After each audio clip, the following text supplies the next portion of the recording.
I'm Travis. And I'm Nicole. And we're reading Anne of Green Gables by Lucy Maud Montgomery.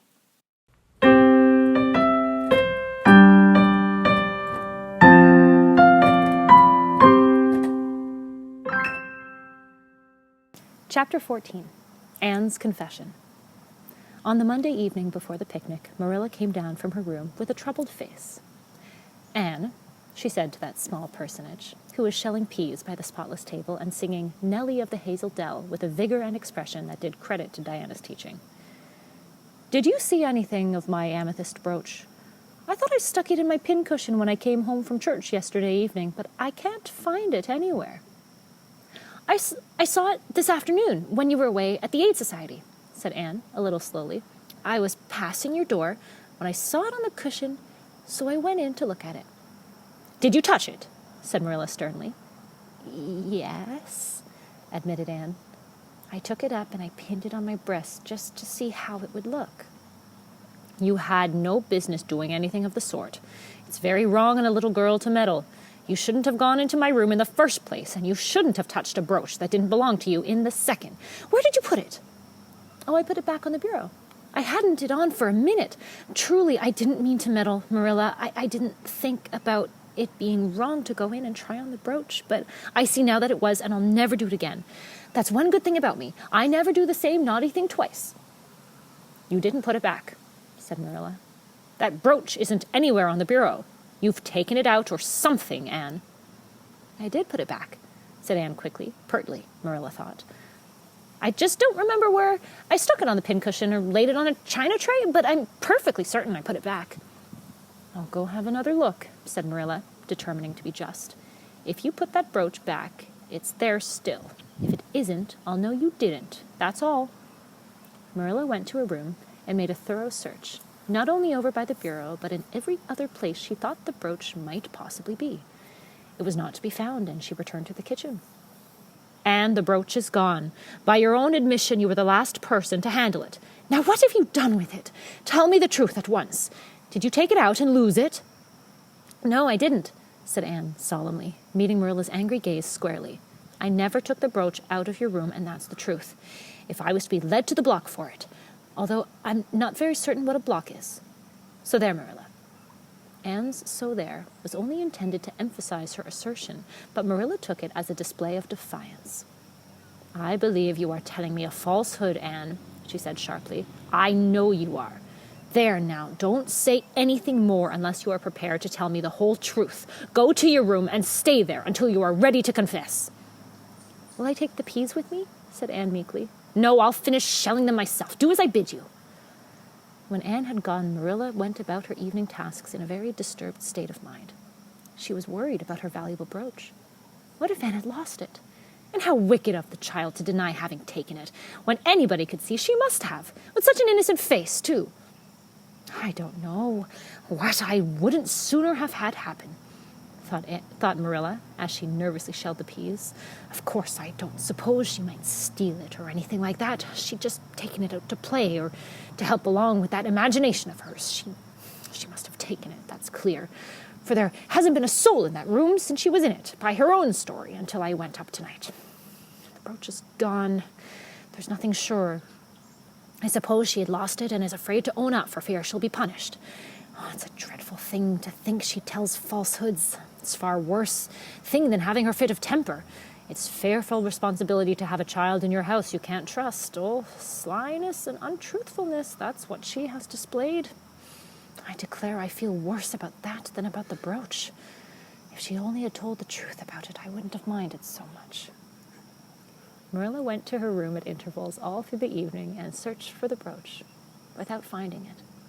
A bedtime visit to the east gable produced no result. Anne persisted in denying she knew anything about the brooch, but Marilla was only more firmly convinced that she did. She told Matthew the story the next morning. Matthew was confounded and puzzled. He could not so quickly lose faith in Anne, but he had to admit that circumstances were against her. "You're sure it hasn't fell down behind the bureau?" was the only suggestion he could offer. "I've moved the bureau and taken out all the drawers, and I've looked in every crack and cranny," was Marilla's positive answer. That brooch is gone, and that child has taken it and lied about it. That's the plain ugly truth, Matthew Cuthbert, and we might as well look it in the face. Well, now, what are you going to do about it? Matthew asked forlornly, feeling secretly thankful that Marilla and not he had to deal with the situation. He felt no desire to put his oar in this time. "She'll stay in her room until she confesses," said Marilla grimly, remembering the success of this method in the former case. "Then we'll see. Perhaps we'll finally be able to find the brooch, but only if she tells us where she took it. But in any case, she'll have to be severely punished, Matthew." Well, now, you'll have to punish her. Said Matthew, reaching for his hat. I've nothing to do with it, remember? You warned me off yourself. Marilla felt deserted by everyone. She could not even go to Mrs. Lynde for advice. She went up to the east gable with a very serious face, and left it with a face more serious still. Anne steadfastly refused to confess. She persisted in asserting she had not taken the brooch. The child had evidently been crying, and Marilla felt a pang of pity which she sternly repressed. By night she was, as she expressed it, beat out. "You'll stay in this room until you confess, Anne.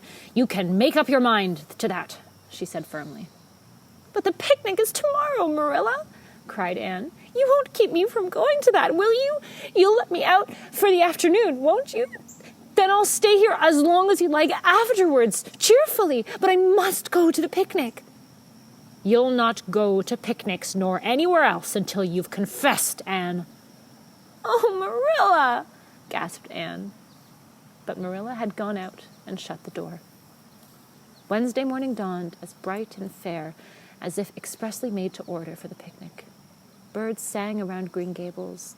The Madonna lilies in the garden set out whiffs of perfume that entered in on viewless winds at every door and window, and wandered through halls and rooms like spirits of benediction. The birches in the hollow waved joyful hands, as if watching for Anne's usual morning greeting from the east gable.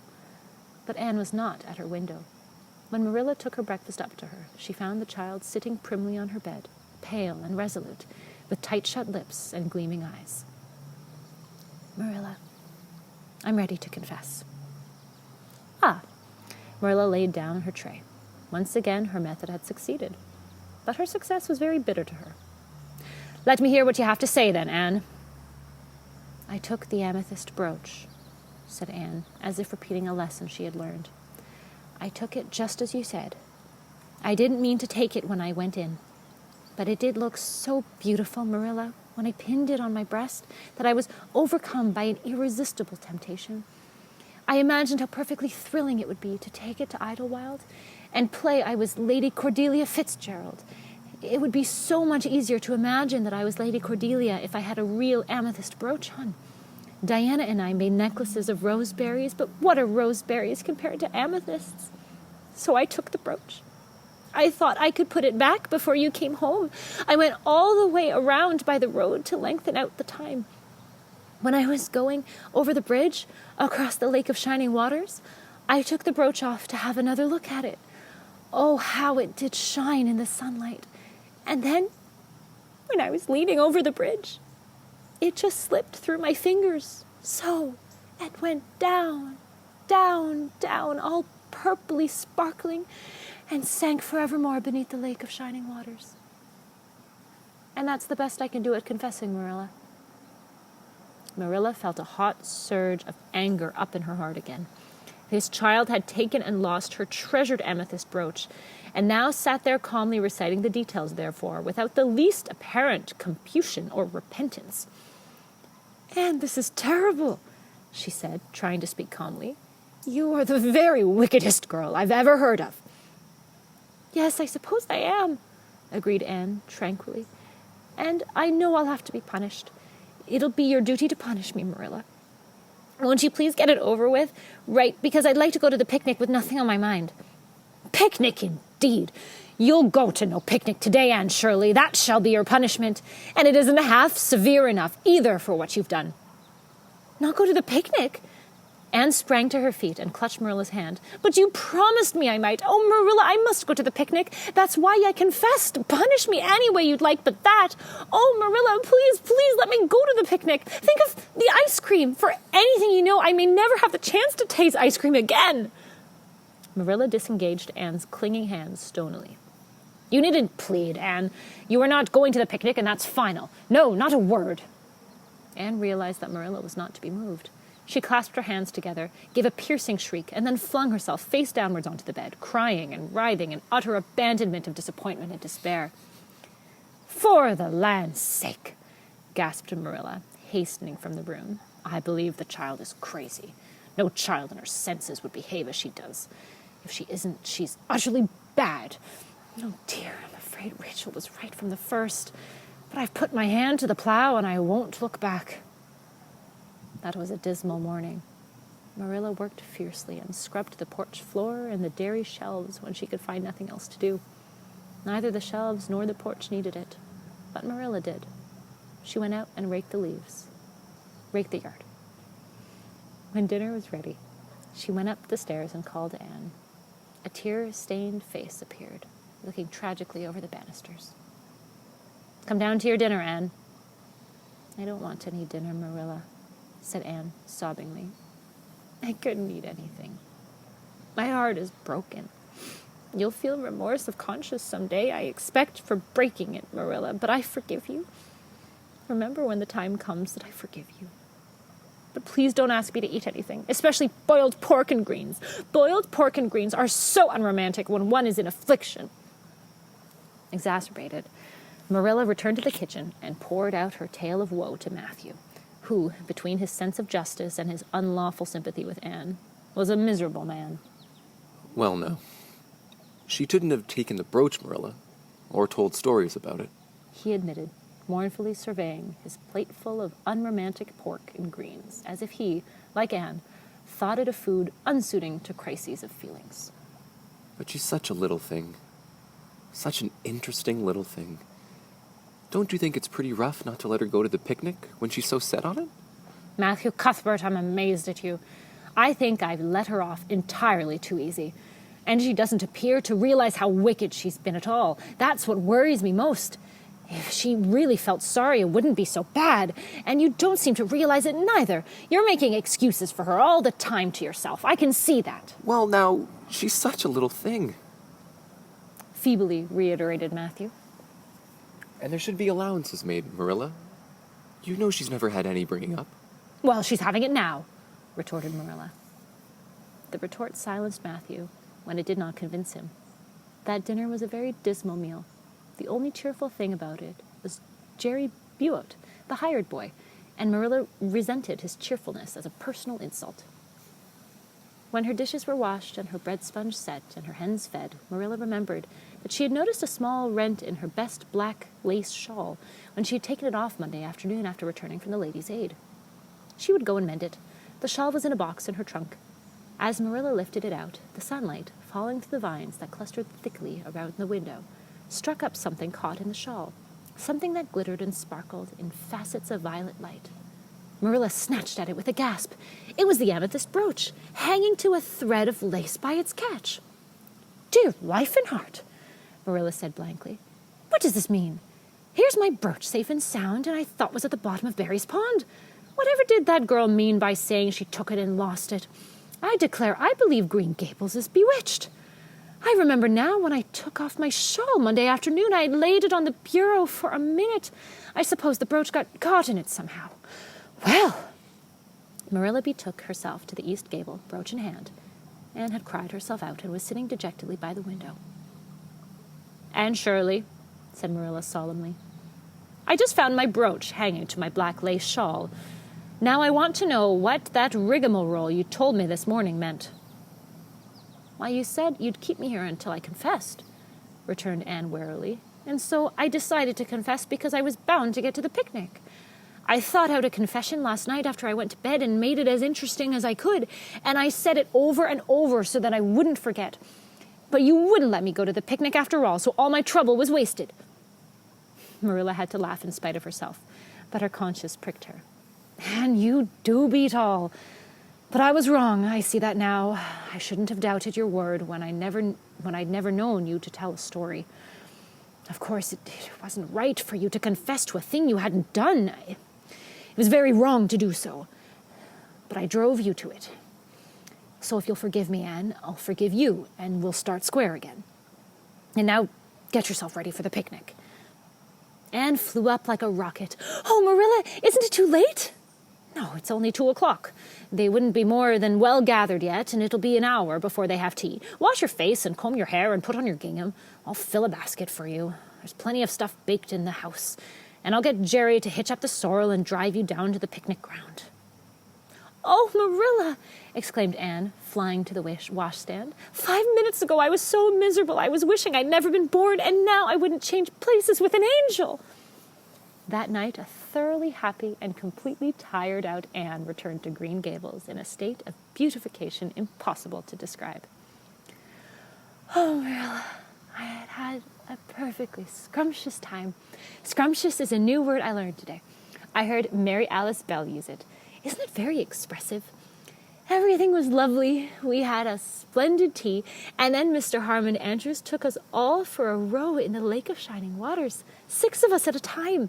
And Jane Andrews nearly fell overboard. She was leaning out to pick water lilies, and if Mr. Andrews hadn't caught her by her sash just in the nick of time, she'd fallen in and probably drowned. I wish it had been me. It would have been such a romantic experience to have been nearly drowned. It would be such a thrilling tale to tell. And we had the ice cream. Words fail to describe that ice cream. Marilla, I assure you, it was sublime. That evening, Marilla told the whole story to Matthew over her stocking basket. I'm willing to own up that I made a mistake, she concluded candidly, but I've learned a lesson. I have to laugh when I think of Anne's confession, although I suppose I shouldn't, for it really was a falsehood. But it doesn't seem as bad as the other would have been, somehow, and anyhow, I'm responsible for it. That child is hard to understand in some respects, but I believe she'll turn out all right yet. And there's one thing for certain. No house will ever be dull that she's in it.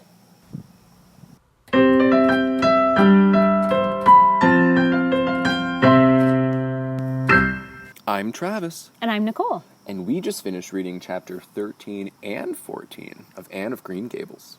Here we go. It's time for our 30-second recap. And as usual, you get to go first. In 3, 2, 1, go. Go.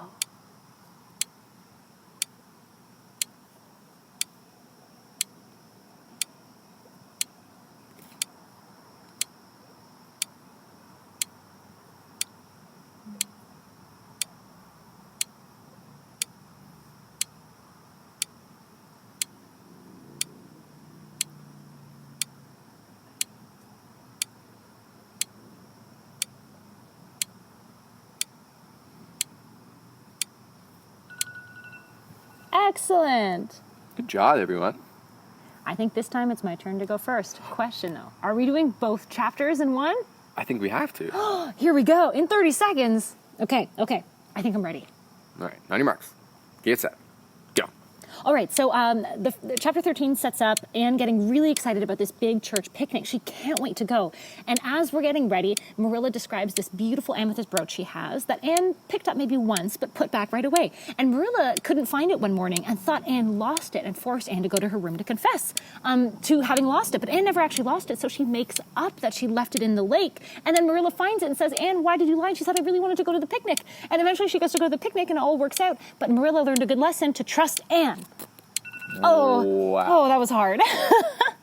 That was very well done, Nicole. Thank you. That's great. That's a hard one to beat. That's a really, really difficult one to do. I feel like you've read that chapter before. I may have. Okay. I'm excited for you. All right, everyone, cheer him on. 3, 2, 1, go. Okay, so chapter 13 opens with Anne, the Sunday school scholar, learning about this wonderful picnic she wants to attend to. It's going to be absolutely wonderful. She's going to have ice cream for the first time. She's going to get a boat of the shining waters, the lake of shining waters. So she gets really, really excited. She ends up talking a little bit about seeing this brooch that Marilla owned. She thinks it would make her a better Lady Cordelia. She ends up putting it on, having her fun imagination, putting it right back. But then Marilla comes back and doesn't actually see it there. She thinks Anne's taken it. Anne ends up lying to try to get to go to the picnic, but she didn't actually lie, and she gets to go to the picnic anyway. I missed a little bit of some good stuff in job. there. I think you did a really good job. What a great 2 chapters. Excellent 2 chapters. Probably some of my favorites in this book, if I have to say. So we have questions, as we usually do, for all of you reading along at home. So our first one is that in this chapter, Marilla thinks she can't trust Anne. But in the end, it turns out Anne was telling the truth. How does someone earn trust in your eyes? Then in this chapter, Anne felt forced to lie to attend the picnic. Do you think this was a good reason for Anne to tell a falsehood? So we have some questions, one from Marilla's point of view, one from Anne's. We learned a lot about trust, truth, and lies in this chapter. And what a great chapter to read together. Can't wait for the next one. Until next time, see you then.